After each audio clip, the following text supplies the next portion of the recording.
एक सवाल है इलेक्टोरल बॉन्ड्स के बारे में। राहुल गांधी जो हैं वो हर भाषण में कहते हैं और विपक्ष के नेता भी कहते हैं कि इसमें धांधली हुई है। आपकी पार्टी के लोग भी कहते हैं कि अगर गलती है, अगर इसमें कोई गुंजाइश है इसके सुधार में तो वो कर सकते हैं। क्या ये गलत फैसला था इलेक्टोरल बॉन्ड्स का? पहली बात है कि हमारे देश में लंबे अरसे से चर्चा चली है कि चुनावों में काला धन एक बहुत बड़ा खतरनाक खेल हो रहा है।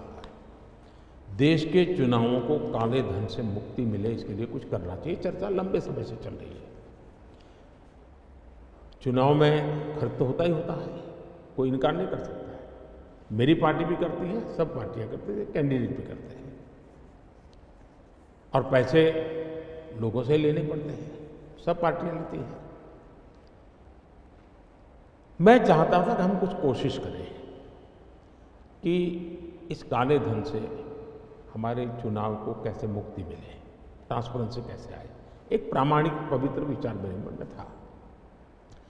रास्ते खोज रहे थे, एक छोटा सा रास्ता मिला, वही पूर्ण है। वैसे हमने उस समय भी क्लेम नहीं किया था, पार्लियामेंट में डिबेट में सबने उसको सराहा भी था। आज जो लोग उलट पुलट बोल रहे हैं उन्होंने सराहा था, पार्लियामेंट डिबेट देख लीजिए। हमने कैसे कैसे काम किए, जैसे 1000 और 2000 के नोट खत्म कर दिए। चुनाव में वही बड़े बड़ी मात्रा में ट्रैवलिंग करते हैं, क्यों कि ये काला धन खत्म हो।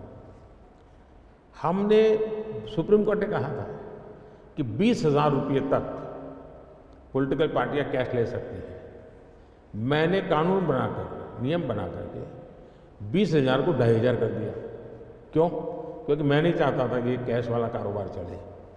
फिर मैंने कहा कि इलेक्टोरल बॉन्ड, कि जो पार्टी अपना सीक्रेसी मेंटेन करना चाहती है। होता था क्या, जैसे हम पहले बीजेपी में चेक से पैसा लेंगे तय किया, तो सब व्यापारी लोग हमें आकर के कहें साहब हम चेक से दे ही नहीं सकते। हमने कहा क्यों नहीं दे सकते? बोले हम चेक से देंगे तो हमें लिखना पड़ेगा, हम लिखेंगे तो जो सरकार है वो देखेगी कि ये विपक्ष को इतना पैसा दिया, तो हमें तो वो परेशान करेंगे। तो बोले हम तो पैसे देने के लिए तैयार है लेकिन चेक से नहीं देंगे। तो मुझे याद है हमारे 90 के दशक में जो चुनाव में हमको बड़ी दिक्कत आई थी, पैसे नहीं थे हमारे, और हम नियम लगा के बैठे थे कि हम चेक से लेंगे। देने वाले देने को तैयार थे, चेक से देने की इनकी हिम्मत नहीं थी। तो ये सारी चीज़ों का मुझे पता था। तो मैंने कहा तो हमने कहा भाई ऐसा है, अब देखिए इलेक्टोरल बॉन्ड न होते तो किस व्यवस्था में ताकत है वो ढूंढ के निकालते हैं कि पैसा कहाँ से आया और कहाँ गया। ये तो इलेक्टोरल बॉन्ड की सक्सेस स्टोरी है कि इलेक्टोरल बॉन्ड थे तो आपको ट्रेल मिल रहा है मनी का, कि किस कंपनी ने दिया, कैसे दिया, कहाँ दिया।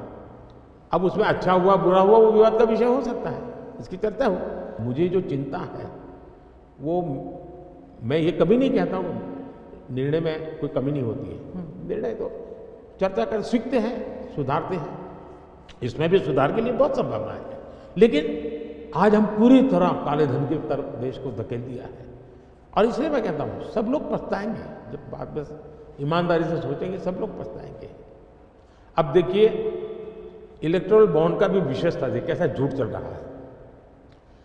कुल देश में 3000 कंपनियों ने इलेक्टोरल बॉन्ड दिए हैं, उसमें 3000 में 26 कंपनियां ऐसी हैं जिन पर कार्रवाई हुई है।